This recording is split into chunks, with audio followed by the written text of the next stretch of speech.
Mathilde Kenyek, je suis infirmière de coopération au sein de Phileas, du coup la filière d'évaluation et d'accompagnement dans le parcours de soins de l'insuffisance cardiaque sur l'hôpital Sainte-Luce. Je suis Jocelyne Candel, infirmière en pratique avancée, mention pathologie chronique stabilisée, et donc je travaille au sein de la filière Phileas de l'insuffisance cardiaque.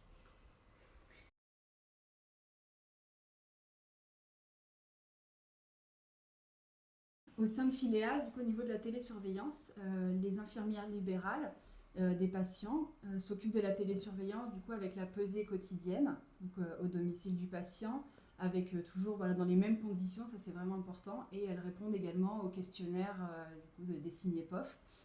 On laisse aussi au domicile du patient du coup des ordonnances pour adapter les diurétiques en cas de prise de poids. Et du coup, ce sont les infirmières libérales qui adaptent selon ce protocole. Notre rôle à nous au niveau de cette télésurveillance, c'est du coup d'être alerté si le patient va moins bien, ce qui nous permet d'appeler les infirmières libérales ou faire le point avec le patient également, et du coup de pouvoir leur donner une directive, d'essayer de les aider du coup dans la suite de la prise en charge du patient.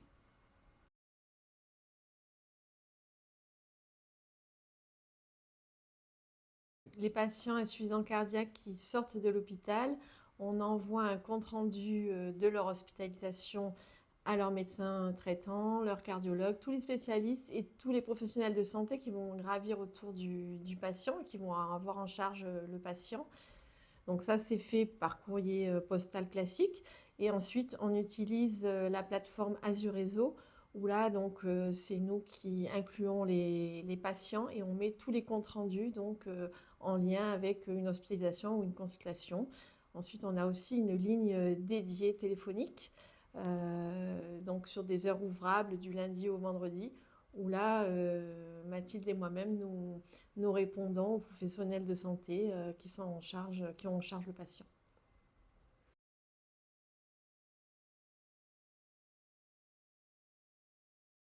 À chaque fin du coup d'hospitalisation ou d'hospitalisation à domicile, quand on met en place la télésurveillance auprès du patient, on lui explique le matériel, on lui explique comment va se dérouler du coup la première prise de contact, voilà, comment va se dérouler tout ce suivi avec ces questionnaires, les alertes que ça peut créer, etc. Donc on prend bien le temps de tout lui expliquer, de repérer aussi ces signes du coup d'essoufflement, de fatigue, etc.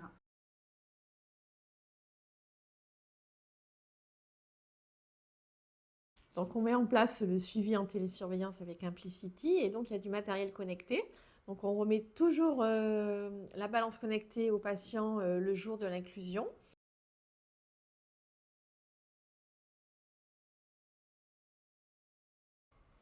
Donc les premiers professionnels de santé de la ville qui sont impliqués dans cette télésurveillance, c'est forcément les infirmières libérales, hein, du coup, qui sont au domicile du patient quand même tous les jours. Après, il y a également du coup les infirmières de pratique avancée libérale qui maintenant s'occupent également du renouvellement en télésurveillance qui doit être fait tous les 6 mois. Donc, ils vont au domicile du patient pour voir voilà, s'il y a nécessité de poursuivre ou pas la télésurveillance. Bien sûr, les cardiologues de ville sont également impliqués parce que certains cardiologues de ville nous orientent les patients pour mettre en place cette télésurveillance. Donc, forcément, ils sont informés. Et il faut quand même savoir que du coup, quand on met en place cette télésurveillance, on fait aussi une lettre qui est adressée à tous les professionnels de santé du patient.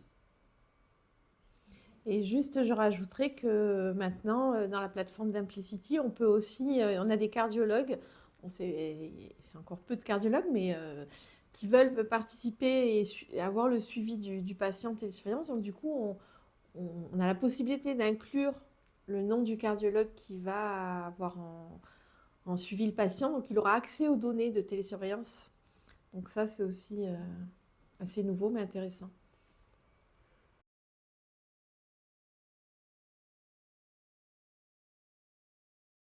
Donc l'accompagnement thérapeutique, hein, il est vraiment fait on va dire, à toutes les étapes de la surveillance de la pathologie. C'est-à-dire que nous, quand on les inclut en télésurveillance, ben, déjà là, on fait de l'accompagnement thérapeutique.